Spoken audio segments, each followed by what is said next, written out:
Μήπως η δράση της Integrity Initiative στην Ελλάδα δεν είναι τόσο πονηρή και επικίνδυνη για τη δημοκρατία όπως αποδείχθηκε στην Ισπανία και τη Βρετανία? Ένα πολυσέλιδο έγγραφο της οργάνωσης είναι μάλλον αποκαλυπτικό.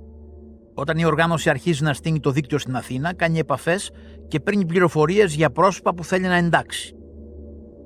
Οι αναφορές που αποστέλλονται στα κεντρικά στη Βρετανία, όπως μπορεί να δείτε ακριβώς εδώ, εμφανίζουν ως υπεύθυνη αξιολόγησης και στρατολόγησης την ομάδα του Τζον Ρέντον στην Αθήνα.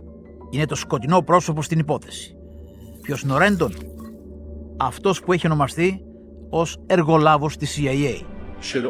And the person behind the curtains be held prisoner by that past. To undermine a popular movement. Ο Ρέντον έχει αναλάβει για λογαριασμό της CIA επιχειρήσεις διαχείρισης αντίληψης, όπως τις αποκαλεί κατ' εφημισμό ο ίδιος.